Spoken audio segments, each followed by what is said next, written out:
Clustal साहब, मैं आपसे ही अगला सवाल जो है वो मैं करना चाहूँगा कि इसी ऑपोजिशन ने, इसी पाकिस्तान तहरीक इंसाफ ने मिल के जो है एक ऑपोजिशन अलायंस बना के ईद के बाद जो है वो एक एहतजाजी तहरीक चलाने का भी ऐलान किया हुआ है, तो उसको किस नज़र से देख रहे हैं आप? मेरा नहीं ख्याल कि अपोजिशन की बहुत बड़ा शो कर सकेगी। मैं रीडिंग आई में भी रॉन्ग, मैं यहाँ से बैठ के जो थोड़ी सी चीज़ें देखते रहते हैं। मौलाना फजल रहमान साहब कभी भी उनकी सपोर्ट के बगैर इमरान खान साहब वो कोई बहुत बड़ा अपसेट नहीं कर सकते, हुकूमत को वो नहीं कर सकते, कोई तंग नहीं कर सकते, हुकूमत को घुटनों पे नहीं ला सकते।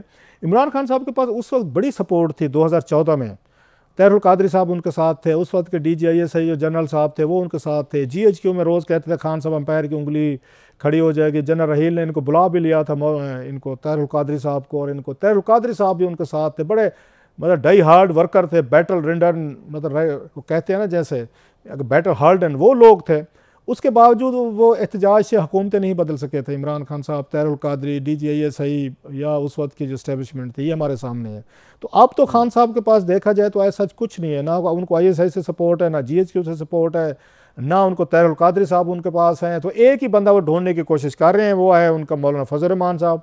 कि मौलाना फजल रहमान साहब अगर खान साहब को लगता है वो मेरे साथ मिल जाएँ तो हम हवा की यहाँ पे क्रिएट कर सकते हैं, मैस क्रिएट कर सकते हैं, कैटिक सिचुएशन हो सकती है और हुकूमत घुटनों पे आ जाएगी और हुकूमत डिसमिस हो जाएगी, नया इलेक्शन हो जाएंगे और मैं वज़ीर आज़म बन जाऊँगा। क्या मौलाना साहब इस वक्त ये ख़तरा मूल लेंगे? जो मैं बार बार कह रहा हूँ कि अपने वर्कर को PTI के साथ खड़ा कर दें, आए जी लड़ते हैं, इकट्ठे लड़ते हैं, फॉर व्हाट पर्पज़? मतलब उसके लिए पर्पज़ होना चाहिए। सो मुझे नहीं लगता कि मौलाना साहब जो हैं वो इमरान खान साहब की खातिर हुकूमत को दुश्मन बनाए। अच्छा, सबसे बढ़कर वो फ़ौज को दुश्मन बनाए, क्योंकि फ़ौज और इमरान खान साहब की लड़ाई चल रही है। वो क्यों बनाए भाई? उनको क्या मिलने वाला है? मौलाना साहब इनको इस्तेमाल कर रहे हैं और बड़े बुरे तरीके से कर रहे हैं। उन्होंने इनको 26वीं तरमीम पे इस्तेमाल किया। अभी पार्लिमानी पार्टी का ये इजलास था जो नेशनल सिक्योरिटी पे, उन्होंने वहाँ इस्तेमाल किया, एस्टेब्लिशमेंट के साथ अपने तल्लुकात ठीक बना लिए और पार्टी ये बैठ, ये तो गए नहीं थे, अब वो फिर इनको इस्तेमाल करेंगे। और अली अमीन गंडापुर साहब की वो वजारत आला के पीछे हैं जी, इनको हटाएं फिर हम बातचीत करते हैं, क्योंकि मौलाना और इनके अली अमीन गंडापुर साहब की बड़ी, आपको पता है कि खासी इनकी पुरानी सियासी दुश्मनी है। अब वो इनसे हटवाएंगे कि हटाएं जी फिर बात कर रहे। सो मौलाना साहब खान साहब को इस्तेमाल करेंगे, खान साहब के लिए इस्तेमाल नहीं होंगे वो। अच्छा, तो इसीलिए आपको लग रहा है कि ये इत्तेहाद कोई आगे या बहुत बड़ा कुछ शो आपको फिलहाल नज़र नहीं आ रहा। शामी साहब, बड़ी इंटरेस्टिंग टेक है क्लासर साहब की। आपने भी ज़ाहिर बात है माजी में बहुत सी ऐसी तहरीकों को कवर किया है बतौर जर्नलिस्ट। क्या देख रहे हैं, कोई बड़ा शो होगा अपोजिशन की जानिब से? देखिए, ऐलानात तो हो रहे हैं लेकिन अभी तक मुत्तहिदा अपोजिशन जो है वह वजूद में नहीं आई। यानी मौलाना फजलुर रहमान साहब और शाहिद खाकान अब्बासी साहब अभी तक किसी इत्तेहाद में शामिल नहीं हुए। तो जब ये लोग शामिल हो जाएंगे तो उसके बाद देखेंगे कि किस तरीके से तहरीक चलती है, क्योंकि बेमकसद सड़कों पे निकल आना तो इन लोगों को गवारा नहीं होगा। तो इत्तफाक राय से फ़ैसले करना होंगे और मिल बैठकर फ़ैसले करना होंगे। तो हमें इंतज़ार करना चाहिए। अभी दावे तो किए जा रहे हैं लेकिन अमली तौर पर कोई अभी वाज़े सूरत सामने नहीं है।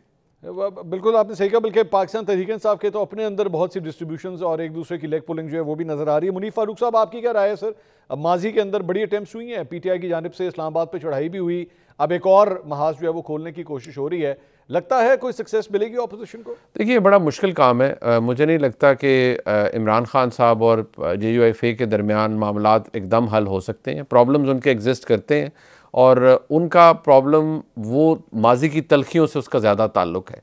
अब अगर ये दोनों जमातें आपस में माजी को भुला कर आगे चलें तो वो एक बहुत बड़ा एजेंडा है। लेकिन मुझे नहीं लगता कि जहाँ तक अली अमीन गंडापुर साहब है वो मौजूद हैं और वो बैशिंग करते रहेंगे मौलाना साहब की, और मौलाना साहब की जमात फिर भी उनके साथ चल पड़ेगी। ये बड़ा मुश्किल काम है। ऑल्दो मौलाना फजल रहमान साहब की जमात हुकूमत से तो दूर है, लेकिन उसकी कुर्बत कोई पाकिस्तान तहरीक इंसाफ से भी इतनी नहीं है। ये बड़ी अच्छी आपने बात की, खास तौर पे गंडापुर साहब का आपने जिक्र किया। गरीदा फारूकी साहब, आपकी क्या राय है सारे मामले में?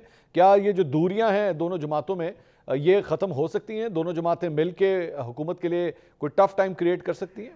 ईद के बाद की सियासी सूरत हाल मैं समझती हूँ कि हुकूमत और अपोजिशन इसी तनख्वाह पे काम करते रहेंगे। ख़ासतौर पे अपोजिशन कोई बहुत बड़ा दमादम मस्त कलंदर करने से अपोजिशन फ़िलहाल मुझे तो कासिर नज़र आती है, क्योंकि सबसे बड़ी बात यह है कि क्या अपोजिशन का एक कट हो सका?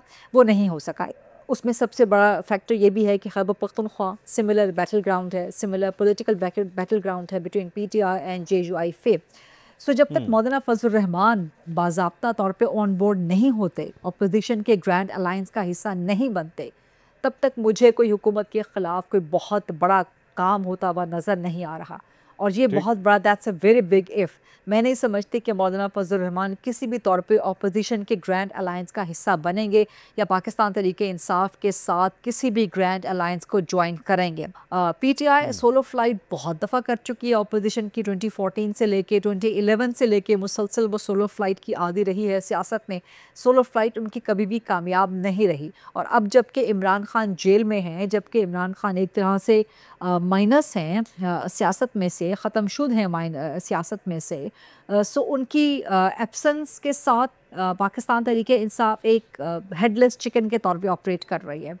पंजाब की क़यादत उनकी बिल्कुल ग़ाइब है। खैबर पख्तूनख्वा क्या अली अमीन गंडापुर एक बार फिर विफाक पे चढ़ाई करना अफोर्ड कर सकते हैं? नहीं अफोर्ड कर सकते।